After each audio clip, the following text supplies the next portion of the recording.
apa dah? Muktamad lah. Salah satu dari nama Allah daripada 99 ialah Al-Fattah. Dan kita tahu kalimah Al-Fattah, nama Allah dalam Quran disebut hanya sekali sahaja. Kalimah Al-Fattah sebut sekali je sebagai nama Allah. Yang terjemahan asalnya yang maha memberikan kata putus yang terakhir, yang tak boleh ada dirayu-rayu lagi. Kalaulah itu yang dimaksudkan, ayat ini juga sesuai ditujukan kepada si kafir. Tapi kalau Al-Fathu maksudnya kemenangan, ayat ini sesuai ditujukan pada si mukmin. Jadi mufassir sejauh itu memahaminya. Macam-macam pemahaman. Apalagi kalau ikut yang pertama, seperti mana Ibnu Katsir cenderung kepada yang pertama. Ini kerana orang kafir juga pernah meminta kepada Allah sebelum berlaku peperangan. Bahkan doa mereka dirakam oleh Allah dalam Quran. Di antara doa yang dirakam, doa mereka yang dirakam oleh Allah dalam Al-Quran, diabadikan oleh dalam Al-Quran, yang mereka panjatkan kepada Allah sebelum berlaku peperangan Badar, yakni dalam surah Al-Anfal ini juga. Ayat 32 nanti lepasnya. Di sana nanti ada.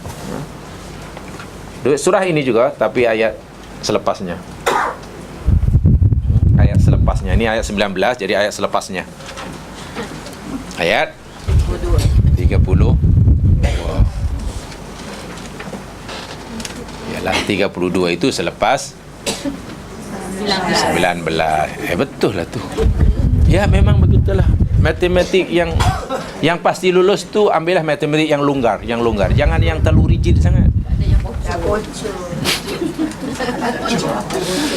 Kan dalam ayat 32 Allah Subhanahu wa taala berfirman, wa iz qalullahumma in kana hadha huwal haqq min 'indik fa'amtir 'alaina hijaratan minas sama' awi'tina bi'adzabin. Allah rakamkan, Allah ini abadikan doa orang kafir Quraisy. Dalam riwayat inilah doa keluar daripada mulut Abu Jahal laknatullah alaih. Ya Allah, jika sekiranya hadza ini merujuk pada yang disampaikan oleh Nabi Muhammad, atau ini merujuk pada Nabi Muhammad sendiri. Jikalah Muhammad ini benar-benar betul lah ia utusanmu, jika benar apa yang disampaikan Muhammad ini adalah firmanmu, sebab kami tak percaya. Kami tak percaya bahawa Muhammad nabimu, utusan kamu. Kami tak percaya yang disampaikan Muhammad ini firmanmu. Tapi jika benar, jika betul lah Muhammad ini utusan kamu, yang disampaikan itu firmanmu, fa'amtir alaina hijaratan minas sama. Turunkan hujan batu menimpa kami daripada langit. Pelik kan doa dia. Atau kalau hujan batu belum cukup dahsyat, itina bi'adzabin alim. Datangkan pada kami siksa yang sangat pelik. Memang doa dia pelik.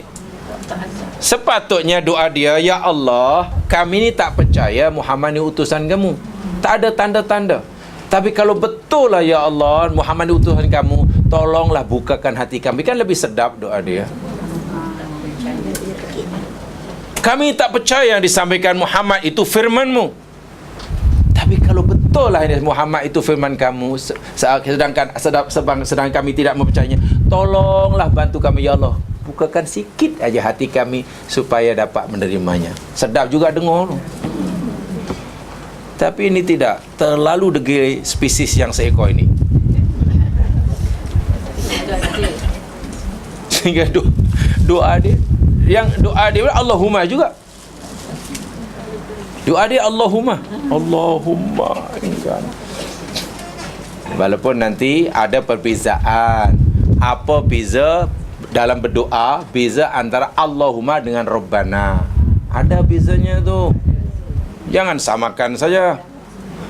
Allahumma ialah bezalah. Allahumma ya Allah, Rabbana wahai Tuhan kami. Tapi kan yang dimaksudkan sama. Kenapa ketika orang berdoa ya Allah, Allahumma, kadang-kadang Rabbana, atau kadang-kadang dua-dua sekali Allahumma Rabbana. Sebenarnya mana yang betul ini? Ya, keduanya betul lah, sebab dalam bahasa Arab ada. bukan masalah betul tak betul. Apa bezanya bila kita menggunakan Allahumma, bila menggunakan Rabb? Itu cerita lain, bukan cerita ini. Saya tidak sedang mengajar itu. Itu cerita lain. Macam itulah. Kaitannya yang dengan ihsan. Tak ada kena-mena dengan balaghah, tak ada. Cerita tajuk lain. Subhanallah. Ya, ada. Semua ada panduan dia dan semuanya boleh difahami dan semua memberikan makna yang berbeza, yang kalau kita tahu hingga paling tidak hingga benda situ yang masih akan seronok. Pasti seronok. Nampaklah Al-Quran dengan ayat-ayat ini mempunyai daya penarik, daya pemikat yang luar biasa. Betul. Al-Quran kitab yang mempunyai daya penarik yang luar biasa. Sama ada kita tertarik atau tidak, itu cerita 66.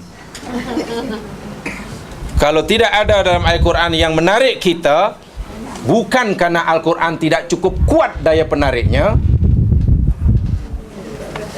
tapi mungkin kerana hati kita yang terlalu liat untuk ditarik.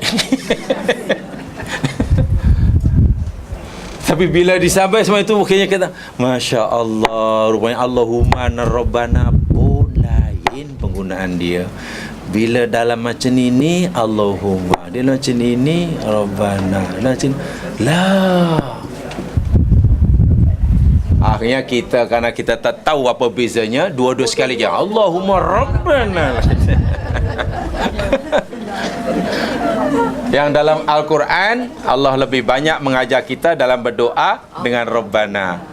Yang kadang-kadang dibuang pula ya-nya yang tidak pernah. Ya Rabbana tak ada, ya Rabbi tak ada, terus Rabbana dan Rabbi tak ada ya.